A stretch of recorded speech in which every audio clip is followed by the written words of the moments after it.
How's it going, guys? Readiness Reviews back here again. So we're going to be looking again today at our SKS stock. If you didn't see my last video on this, I went through the process of removing all the cosmoline from the stock, and it's been about a week since we did that. In that time, I figured out what kind of finish I actually want to do on it, and that is going to be a boiled linseed oil finish. I've actually never done boiled linseed oil before. I have refinished some stocks in the past, but I've always done polyurethane or some type of gun wax. I've used true oil before, so a couple of different things like that. I wanted this stock to come out as authentic as possible, so I went online, checked around on some forums and stuff, asked a Facebook group that I'm part of. The main recommendation was boiled linseed oil, which I had heard about in the past. That's what I decided to go with on this, so we're gonna try this out. In the last video, I did a lot of cleaning, but after it dried and kind of sat around for a little bit, I noticed there was still some spots that had some cosmoline on them, so I took out a toothbrush and some more Dawn, and I went in and I really detailed all the crevices really well to make sure that I got all off the outside of the stock at least. The inside here still has a little bit of shiny oil on it, but it is very minor. It's 1,000 times cleaner than it was. The color of the stock isn't exactly as dark as I would like it. It's kind of light colored. And also the grain structure was extremely rough before, and they're sort of meant to be like that. This is not supposed to be like a mirror smooth type of wood by design. I did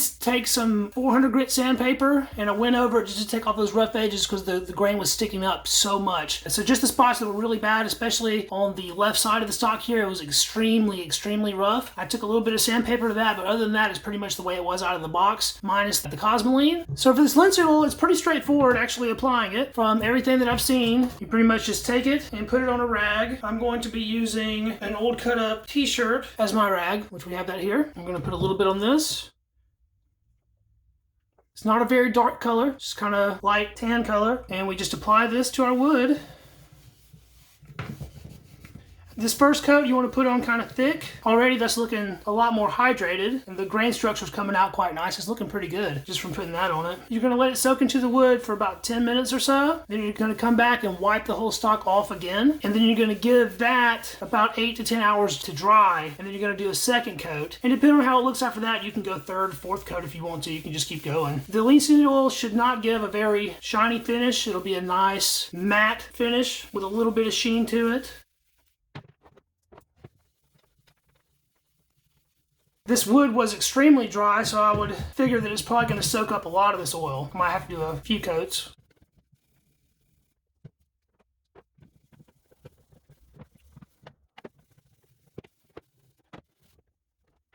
My choice of rag might not have been the best. It seems to be soaking up most of the oil itself, but this is still a very easy process so far.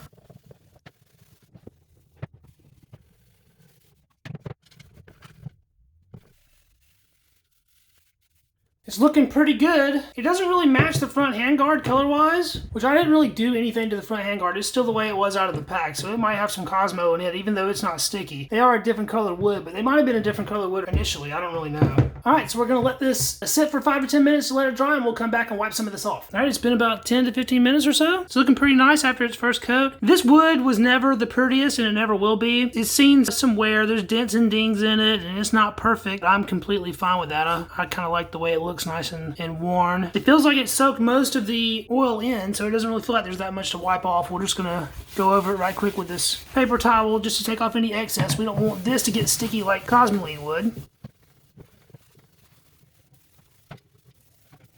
And we got a little bit of discoloring on our paper towel, but not much. Like I said, most of it was absorbed by the wood. Alright, so that's going to be it for this portion of the video. We're going to cut, and I'm going to give this a day to kind of dry and really cure into the wood. And we'll come back tomorrow and put another coat on it and see how it's looking then. Alright, it's the next day. Here's a look at it here. Now, I actually did get up late last night, and I put one more coat on it because it was actually feeling a little bit dry again. It soaked in that first coat pretty much all the way. And so I put one more coat on it and wiped it off again, and then I let it sit. It has been overnight, so it's had plenty of time to dry. It's looking a lot better than it did. I'm actually very happy with the way that it looks. Just to be safe, I'm going to put one more coat on it. That'll be a third coat, and then I think I'll be done. After that third coat dries, put it back together and see what the whole rifle is looking like. Alright, so we're back with our stock after the third coat of boiled linseed oil. We've given it plenty of time to dry, and I'm very happy with the way that it looks. We have 86, the Tabco interview stock from my barreled action. We're going to put it back in its original configuration. All right, so we have our barrel to action here, and as I've stated in previous videos, the actual metal condition of this gun was very, very good. The SKS has very easy disassembly and reassembly. The stock isn't really held on by much. You basically just slot in the front part here, and then the receiver falls into the stock there. You invert it. There's a little notch that the magazine fits into. All right, and after you get that in there, then you're ready for the trigger group. It has some little pins that you get under the magazine here, and then you just close it up, and it should lock right in like that. There's a little depression here at the back of the trigger guard, and that's what holds the rear of the stock on. Close your magazine well, and then from here, very straightforward and extremely easy. Grab your bolt carrier group, slot it in to the receiver,